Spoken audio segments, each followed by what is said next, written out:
Mr. Mehta, thank you so much for putting the perspective and the history of Cuts International so well for our audience. And we're really thankful to you and Cuts for the kind of work they've done in amplifying India's voice over the last 4 decades, not just within the country, but also in multilateral organizations. And I completely agree with you that the WTO cannot be in ICU forever, because what Donald Trump has done by being inward-looking, by instigating tariff wars against friends and foes alike, is that he's forced countries like India to go further towards multilateralism. And we have to engage everyone. We've been left with no choice. So this is something that India has historically been doing, and we've been pushed further towards that. But thank you very much to everyone in the audience for joining us. Mr. Tharoor, we're joined by a stellar audience full of diplomats, trade experts, officials from the Ministry of Commerce, students, so you name it. So I won't waste more time, and let me begin with this straight question. And you've really seen changes in the US-India relationship this year. We saw that on 1st of April when Trump imposed the reciprocal tariff. Many would say, yes, we saw that coming. Then we saw the change in stance of the United States towards India post-Operation Sindoor. The period has been full of volatility. Where do we stand? Has India emerged victorious, resilient, strong, despite all the hiccups in the US-India relationship this year? That's too simple a question to answer, I'm afraid, because it's victorious. No, we're not in a war. We are navigating turbulent waters. And I would say that that's not the term to use, but certainly we can talk in terms of resilience, which we've effectively demonstrated. I will say that if you were to look at all that's happened this year, the guiding principle has been its unpredictability. I don't think that to call 25% reciprocal was entirely fair, because reciprocal implies that we had levied 25%. In fact, the average tariffs that India had imposed on American goods was closer to 12. So 25 was not reciprocal, it was double. But then when that 25 became 50, it made a whole lot of goods unviable. And as I pointed out, we've already seen the impact on our exports in September and October figures, and November figures are out now. There is no question in my mind that real Indian laborers, workers, and companies have suffered as a result of these tariffs. I read a figure of 130,000, 130,000 gem and jewelry workers in Surat being laid off this year. There have been very strong reports of possibly some garment textile factories in Tirupur having to shut down. In Visakhapatnam, 80% of the marine and shrimp exports were going to America. I mean, that is their market, was 80% of their products was America. That's obviously become unviable. And leather goods from UP have suffered terribly because essentially we're talking about low margin businesses, labor intensive, and we are essentially in fields where other countries are also competing. And these other countries, Thailand, Vietnam, Laos, Cambodia, Indonesia, Pakistan, Bangladesh even, are all between 15 and 19%. I think one of those that I mentioned is 20, but that's about it. So whenever any Indian exporter is competing with any of those, with companies from any of those countries, they're immediately facing a minimum 6 to 10% premium at the 25 level. At the 50 level, they're totally unviable. And this is why until we actually have a trade deal, which is signed off on the dotted line, and that will see a dramatic drop back to some viable figure between 15 and 19, I don't think, honestly, that we can speak in terms of anything to celebrate on that front. Absolutely. And that indeed is a worry, because currently at a rate of 50%, tariffs of our competing nations are possibly 30% lower, and they do have an advantage over us in labor-intensive exports. I'd like to ask you about the status of the trade deal, and I'll take off from where the Commerce Secretary left today. He was asked about the status of the trade deal. He said that we are close to a framework agreement, but I cannot give a timeline. Where do you think the problem lies? Even Jamieson Greer, the USTR, has said that India has given us the best offer ever as a country. I think the problem lies in the White House, to put it very bluntly, because as far as I've understood, on multiple occasions. Some people say 3 times, some people say 5 times. The 2 delegations have actually come to an agreement, and it's been rejected at the White House. So ultimately, what Mr. Trump wants, only Mr. Trump knows. And I think, there will certainly be some red lines on our side where we cannot oblige them. And in a democracy, politics is an important factor. The farm interests of our farmers are not a negligible factor. 67% of our population still lives off the land. You can't put them in a position where, for example, they're swamped by wheat imports from America, to give you an example. There are some areas in which perhaps we could show some greater flexibility. Our objections to GMO. If 2 generations of Americans have grown up without having their health affected by GMO organisms, do we want to be, holier than them? I don't know. I'm not an expert. All I'm saying is there are some areas where we have to. You remember in the first term, there was this entire controversy over Harley-Davidson motorcycles. I think Mr. Trump pointed out that we had a 350% tax or something on Harley-Davidson, tariff on Harley-Davidson motorcycles. And therefore, they were selling a grand total of 83 motorcycles a year or whatever. And Mr. Modi wisely, I think, surrendered on that one and reduced the tariff from 350 to something like 40% or whatever.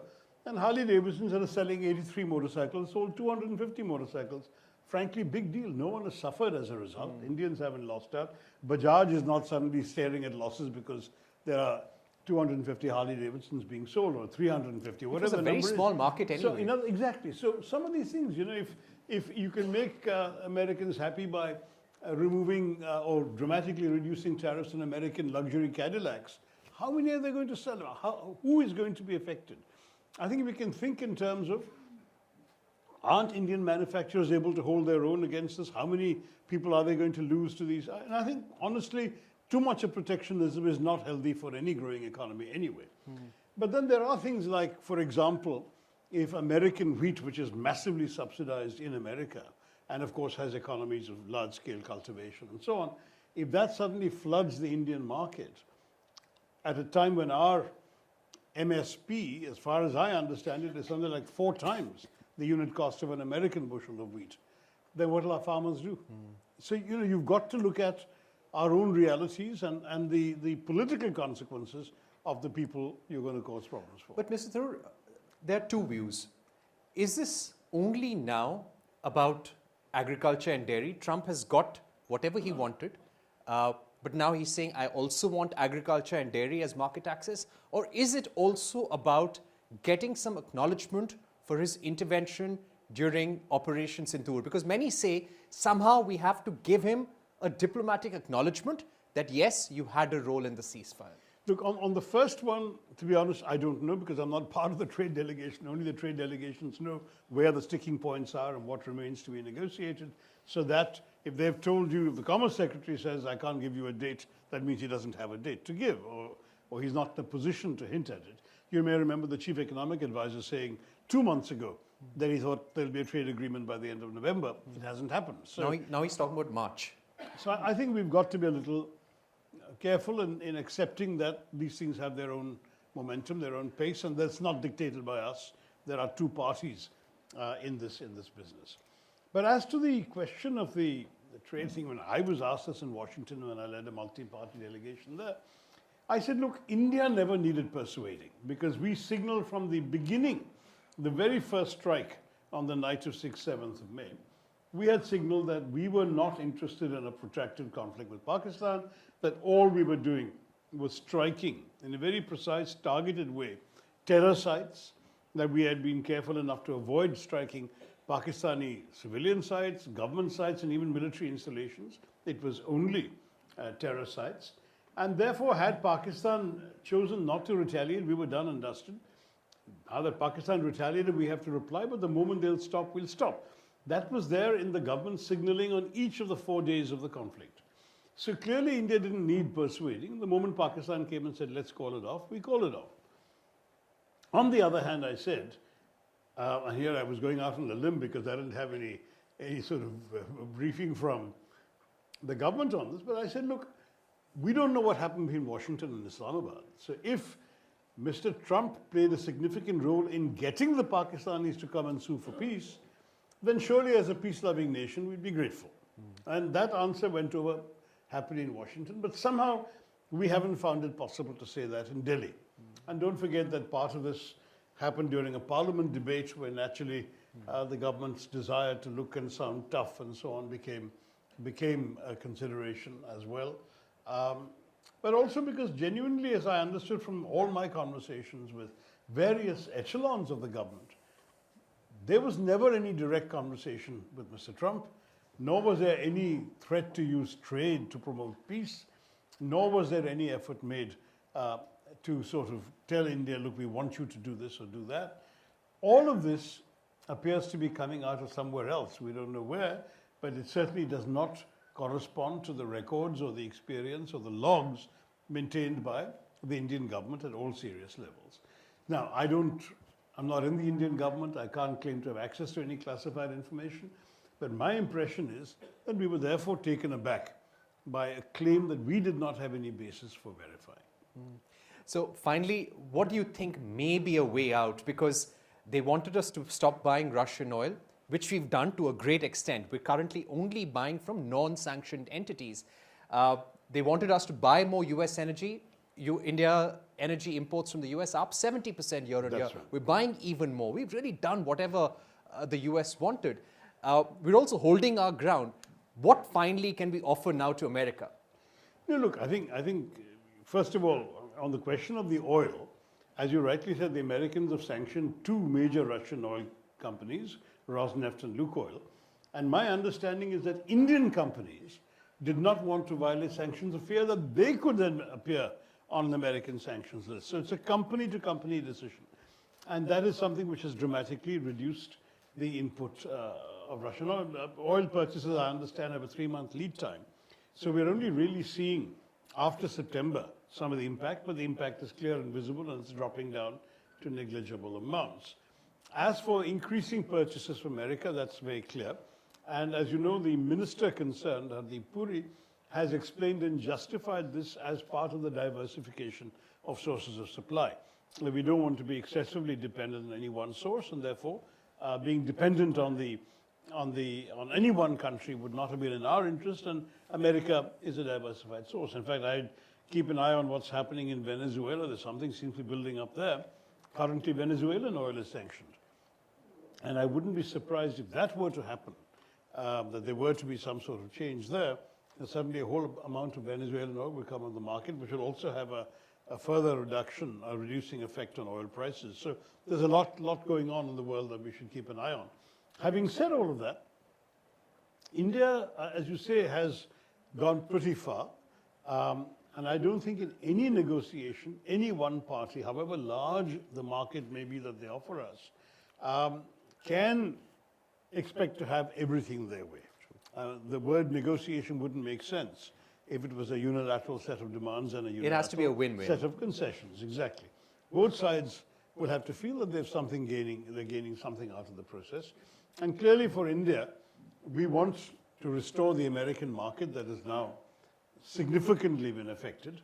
At the moment, it's only about half of our exports because pharmaceuticals have not been affected. Apple iPhones have not been affected. I think many of the automobile parts have so far not been accepted. But the Americans keep threatening to revise all of these things, so they may also be tariffed. But at the moment, they haven't been. So the 50% isn't about half our goods, but those half, that's a significant amount, given that America has been a $100 billion export market for us. So, Mr. Tharoor, you made a very important point that yes, we've offered a trade deal in good faith. We want something to be a win-win, which is good for our long-term partnership. But then the question that we're now talking about here, how do we leverage this volatile global order? We want to have a trade deal, but just in case we don't have it, we need to be prepared with our plan B and plan C. And this includes having trade deals with several other nations, making reforms which make our exports more competitive. Trade deal or no trade deal with the US? How do you think we now need to prepare for the future? Well, all of those things that you mentioned are absolutely indispensable, whether or not we have a good deal with the Americans, because in the long term, there is no alternative to diversifying not only our sources of supply, but our markets. We need to. There are many markets we could have done more to develop, that our private sector could have done more to develop. We could be selling very much more in Africa, parts of Southeast Asia, certainly in Central Asia than we've been doing. Europe now we have an FTA, though people have overlooked the fact that it still has to be ratified by 27 countries. That could take a year. So we don't actually have it in force yet. We've concluded the deal, but it does have to be ratified, and then we're going to end up with I think, a significant impact on Europe. And all of these things are indispensable. Equally, as you said, strengthening our domestic system, both in terms of our own regulatory environment, the way in which our companies have been, perhaps in some areas, somewhat complacent. They've got to get their act together. We've got to be more robust as an economy in order to be able to hold our own. One of the things we all saw during the China-America summit in Busan was the extent to which the Chinese had leverage that we don't have either with America or with China. Essentially, leverage is vital in any negotiation. So we should not be in a position where 10, 20 years from now, if we are again facing a future American president, any other country's president who wants to be unreasonable to us, that we don't have any leverage with them. So we need to do some very serious strategic thinking about how we can start acquiring leverage in areas of special competence here, Right. and have that capacity that countries will want to come to us and not just the other way around. Right, and when you speak about leverage, sir, we can't forget about the rare earth magnets. How That's China has literally held the US to ransom in all those negotiations, and they've got reprieve after reprieve, month after month. If I were to ask you about 2 or 3 reforms that India definitely needs, you're trying to have trade deals with as many nations as possible. You're now trying to have one with Mexico as well, but there would be certain reforms that we need on the domestic front, after which companies abroad will say that yes, there is a trade deal and there is ease of doing business, ease of investment, ease of opening and closing business, and that would help further investments. So from your career experience as a diplomat, as a Minister of State and External Affairs, as a parliamentarian, what are the 2 or 3 reforms that India desperately needs? No, I think the best people to answer that question to are the business people themselves. And when you talk to them, you get a different set of wish lists. I see the government has undertaken some serious customs reform exercise. That would be very helpful. There have been a lot of complaints about that. I think there's no doubt that what the late Arun Jaitley used to call tax terrorism is still largely, unfortunately, a feature, and that has sadly driven several thousand of our high net worth Indians out to countries like Dubai and Singapore. And that's something that was avoidable and preventable. There is no doubt that tax targets and other such impositions on our officials, plus the old Indian bureaucratic culture of twisting the arms of people in order to fulfill those targets, all that has caused a great deal of practical as well as psychological damage in the ease of doing business area. The government did a very systematic and useful job of killing a lot of laws that were clearly out of date. Every year or so, they've come up with a whole list of laws that they have essentially taken out of force. But they've not done the same or sufficiently to the regulations that are in place, which are not necessarily, they don't have the sanctity of being legislation. But regulations have tied up, as you know, very many businesses and very, very many compliances. The number of compliances required in India for things that in other countries can be done in 2 or 3 days boggles the mind. Too many of our single window clearances aren't really single windows. It becomes a portal. The single window is actually a portal to various other windows. And we really do need to be much more efficient. The irony is that many countries have been more nimble than us in doing some of these things. We don't have to invent or reinvent the wheel. We can actually look at good examples from around us and see why we can't implement those. And there is absolutely no reason why everything requires detailed procedures, every file to be signed by 4 people, all of this stuff. Because that if the second person in the chain is away on leave or sick or assigned to other duties, the file just sits there and takes months before it moves on. Some of those things really can be simplified. Right. I'm told that ease of doing business works better in some sectors and some geographies than it does in the country as a whole. So there's a lot more to be done in that area. You know, when we speak about the global trade system, yes, it's suffered a lot of setbacks this year. Everyone is thinking for themselves. Countries are becoming more inward looking, and India also has to fend for itself. One thing that one gets a sense of after the volatility in this year is that China is a relationship we're trying to manage, but China does not actually want to see India's rise. US and India are strategic, natural allies, strong democracies, but maybe US does not want to see India becoming the next China as well. In those circumstances, how does India leverage the multilateral order? Well, China certainly doesn't want to see India doing to it what it did to America. I mean, there's no doubt that you know, they attracted a whole lot of American investment and subsequently technology as well, learned how to use that, leverage it, replicate it, and improve upon it. And now they are running circles around America. I was in Hong Kong recently, and many of the Indian businessmen there are raving about the vast superiority of the Chinese electric cars to the American alternatives available. And that's striking that this has happened. I remember when I was in graduate school in the States nearly half a century ago, professors sneering at the fact that the Chinese couldn't even make a Jeep, that they had to get everything from Russia in those days. I'm talking about the 70s. Different world now.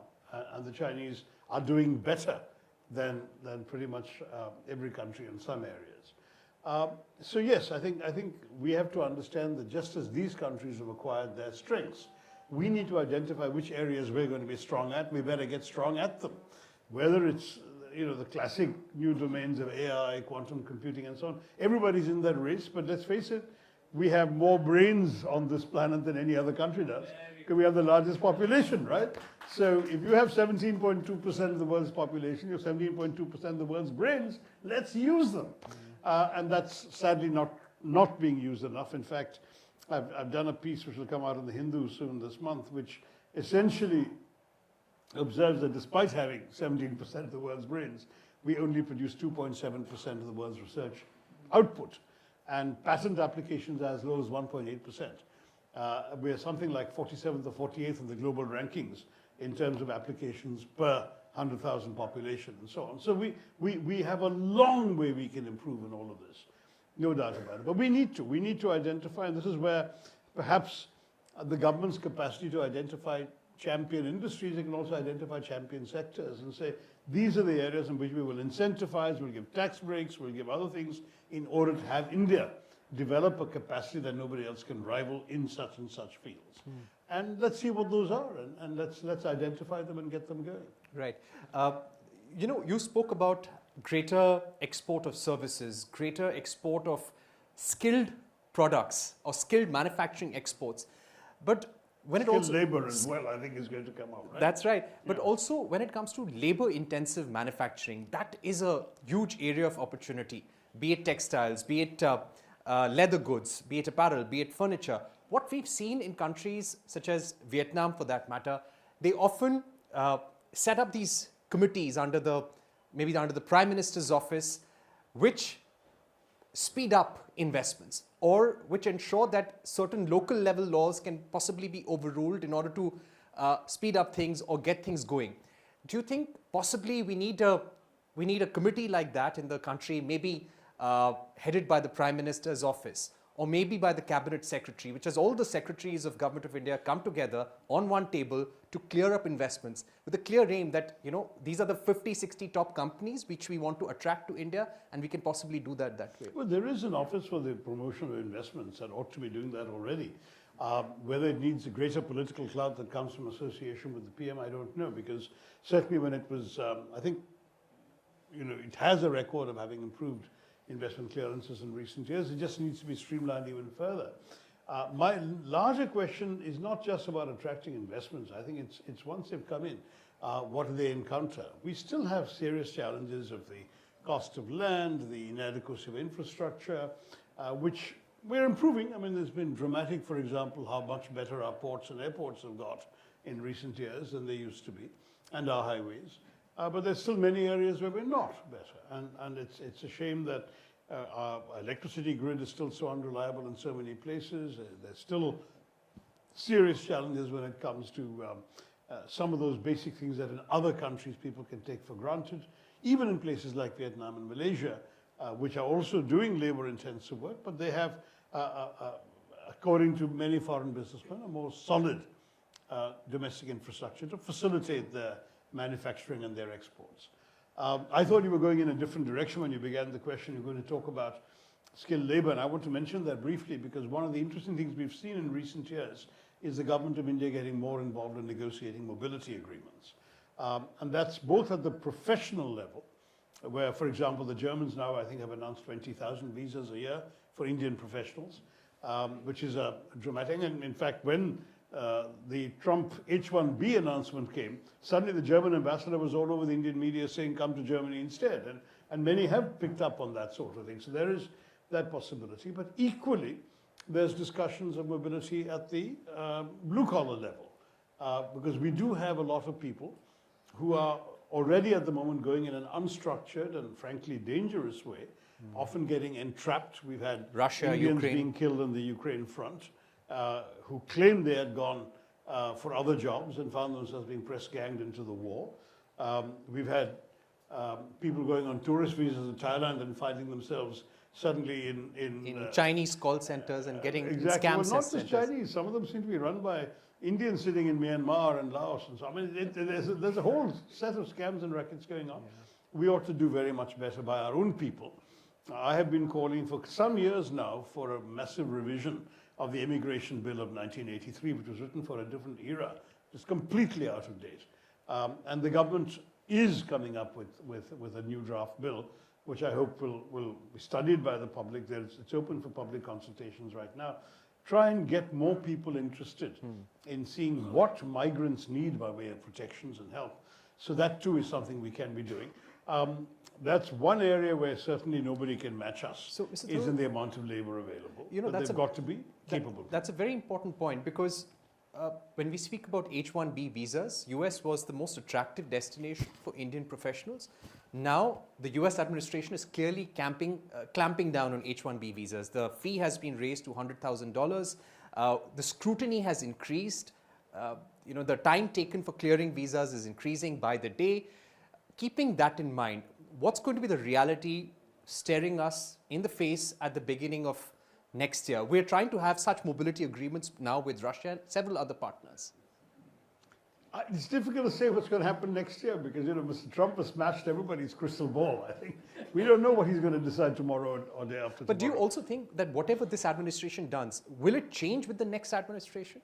No, it could even change within this administration. I'll give you one example. There are 31 food items that Mr. Trump has suddenly reduced tariffs on because the MAGA voters going to the supermarkets in America were finding themselves paying more than they wanted to pay for items they were used to buying more cheaply.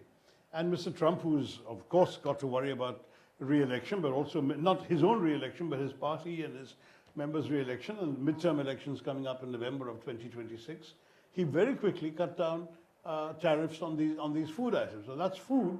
Tomorrow it could be something else. There will be other inflationary effects of tariffs. And when that starts biting, there may well be a change of policy. We don't know. I don't think we should assume that everything we're seeing today will be there even before for the duration of the Trump administration.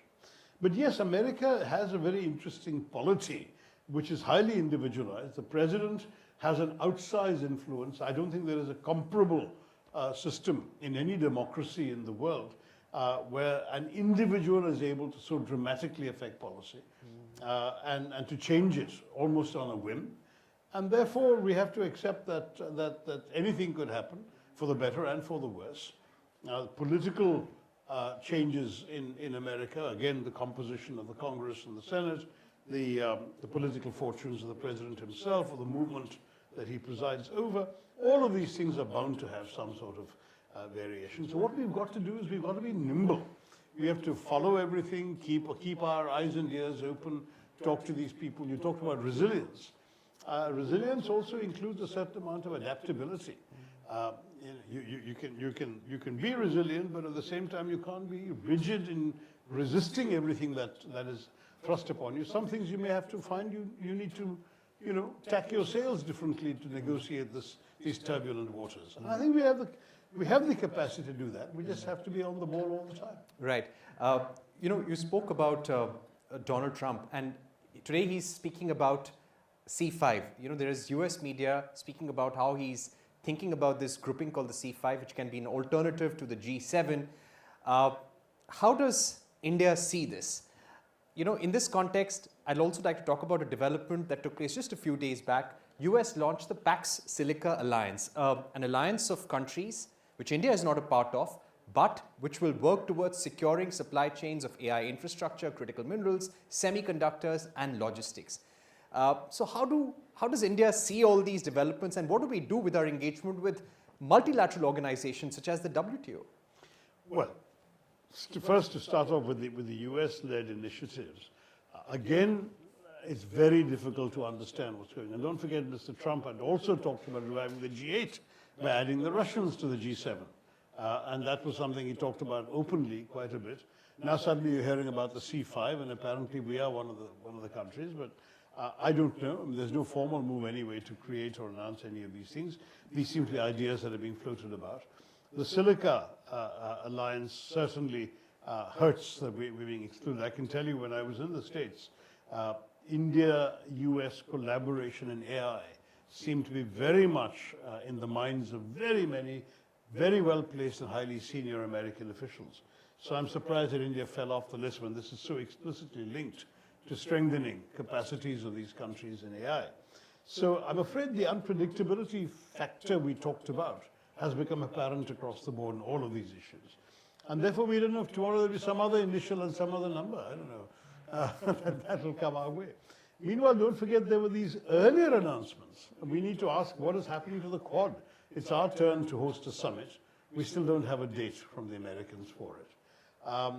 There is the question of the IMEC, the India, Middle East, Europe Economic Corridor, which again the Americans are very keen on, which would have connected us through the Gulf, the UAE, Saudi Arabia, to Israel, port of Haifa, and then on to Europe. Is that on the cards, off the cards, on the back burner, forgotten? Who knows?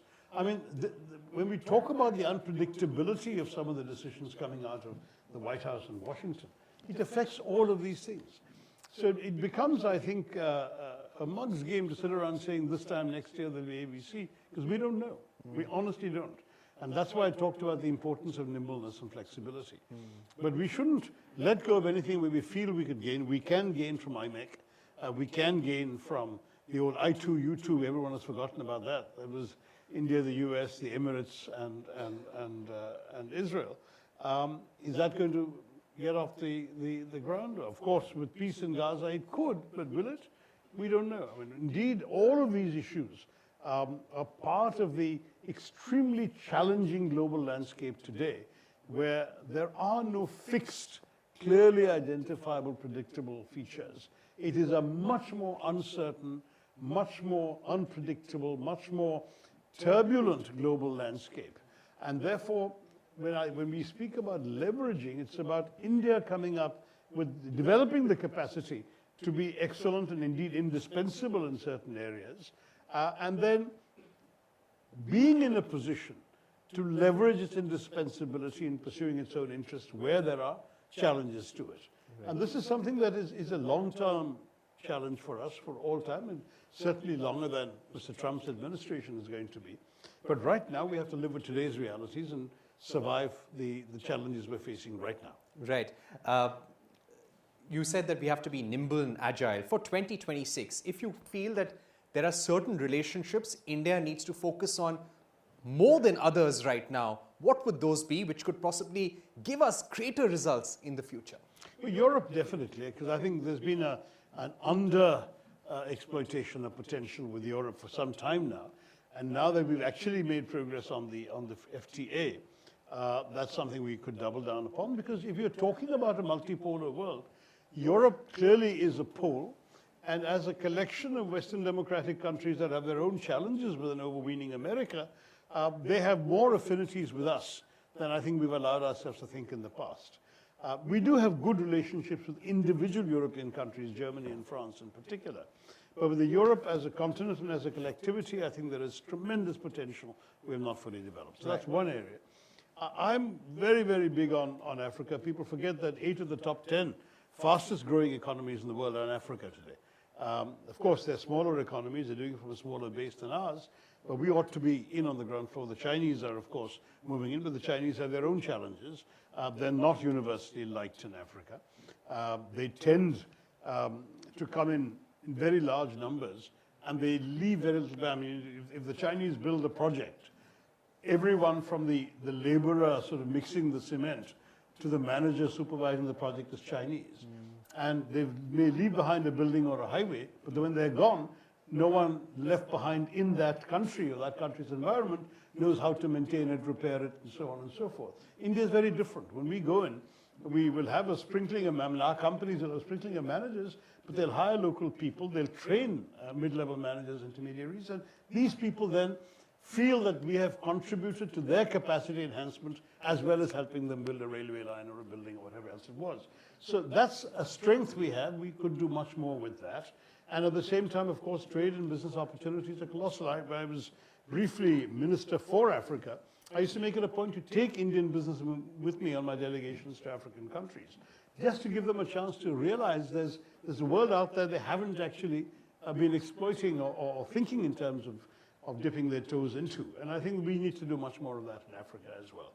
And finally, Central Asia, which a lot of these economies are doing well. They've got oil money, gas, various other things. We've had connectivity issues because Pakistan is in the way, and that has certainly impeded to some degree how much we can do with Central Asia. We have to find workarounds and try and develop those markets and those relationships. Right. Tremendous amount of potential in some of the stans that we ought to be looking at. My one final question would be regarding China. We've had a adversarial relationship. We've gone through a difficult time in the relationship over the last 5 to 6 years. We've been trying to stabilize so that there are no more surprises in the relationship. But how do we leverage a relationship with China? Can we leverage it at all for our advantage? Because we are dependent on Chinese imports. We need them for our export competitiveness, for our national security, our economic security. How do we somehow negotiate or work with China so that our growth also continues, yet the relationship is fairly stable? The relationship can be stable. The difficulty is what is the presumption behind it? I mean, there are segments of the business community. I've had a number of conversations with fairly influential business voices who are strongly advocating a surrender to China, as it were. Let them come in, let them invest, remove the restrictions on their coming into certain sectors of our economy. How does it matter? They're next door. We have to work with them. Plus, they're so much cheaper, so much better. They can give us everything we need. Even the things, the machines we need to manufacture stuff we export, we get from China more than anywhere else, et cetera, et cetera. On the other side, the argument is more from the strategic community, which is deeply worried about the vulnerabilities that our business community seems to be keen on pushing us into. For example, I mean, you talk about China leveraging rare earths to the Americans. They leverage them with us. They've not released anything. They took away rare earths from us in ways that genuinely hurt us. But even simple things like the tunnel boring machines we've been using for our highway development and tunnel construction. The technology is originally German, but it's a German company in China that makes these tunnel boring machines. The Chinese have just stopped selling them to us.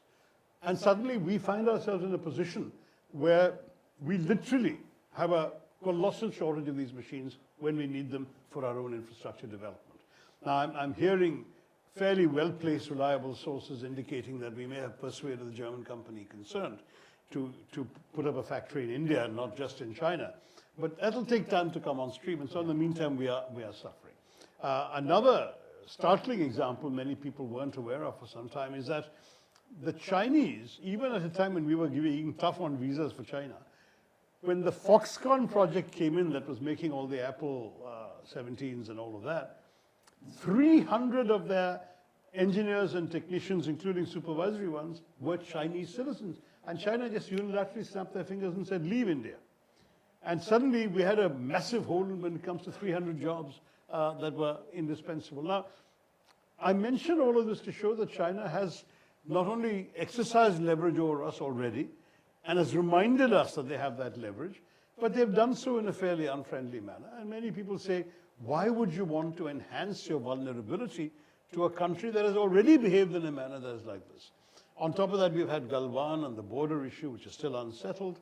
It's the world's longest unresolved frontier dispute. The Chinese are clearly not making any effort to resolve it.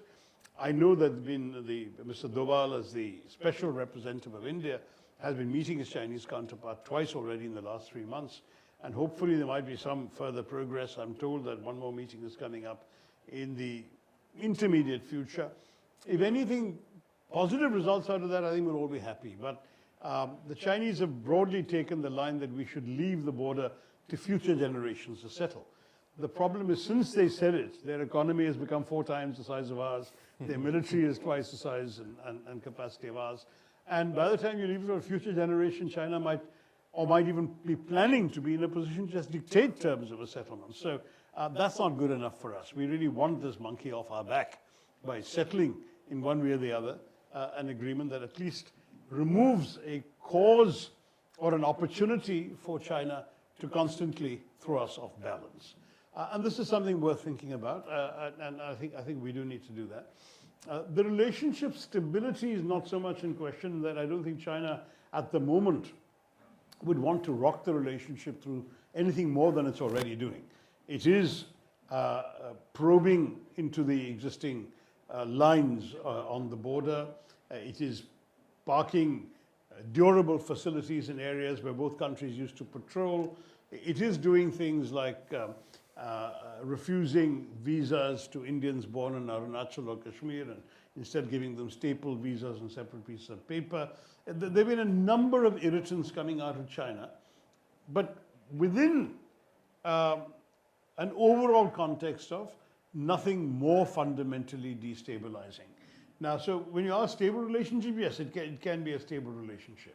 But I ask you in turn, what is your orientation? Do you see China as a country that is fundamentally hostile to your basic core national interests? In which case you have to make your economic and other choices guided by that perception. Or have you decided that no, a policy of capitulation is better for us because we'll prosper from it? I am not inclined in the latter direction. My views are fairly well known. But there are enough voices in India to advocate that point of view. I might add one more detail, which I think all of you are very conscious of, which is that now Pakistan has also become a very significant consideration in China's attitude to India, much more so than before. It's not just that China has become an ally and a friend for the last half a century. That's always true. But what has been significant is that the single largest project under the Chinese Belt and Road Initiative is the China-Pakistan Economic Corridor. And don't forget that till 10 years ago, Chinese goods going to Western China had to come from the Straits of Hormuz or the Suez Canal all the way around India, through the Straits of Malacca, into the South China Sea, that unload in Guangzhou or Shenzhen, be loaded on trucks, and then taken on highways all the way across mainland China before goods could reach Western China. Today, they're saving 95% of the time and 90% of the cost by just going down to Gwadar, unloading and going up the highway. This is now a fundamental Chinese national interest. It's no longer about using Pakistan to needle India or a strategic calculus in the old Sino-Soviet clash or anything else. It is now directly about Pakistan is good for us if we are Chinese, and Pakistan being bad for India is an incidental thing. But we've all heard the stories about Sindoor, and I'm not revealing anything confidential because I don't know. But I've read the same newspaper reports, and many of you have access to if you go and search for them, that Chinese satellites hovering above India were giving real-time intelligence to the Pakistanis during the war. And there are even stories, unverified undoubtedly, of Chinese officers in some of the Pakistani command and control centers giving some of those, feeding some of that satellite data into the trigger mechanisms that sent various kinds of missiles our way.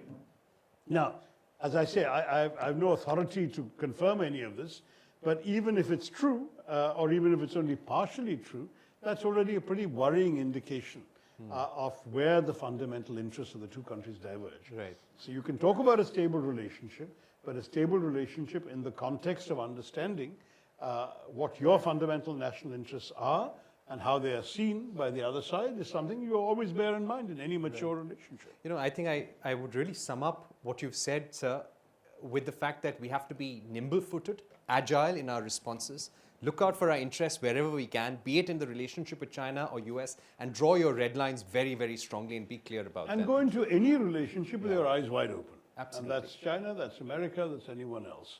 Ultimately, know yourself, develop your strengths is an important part of that too.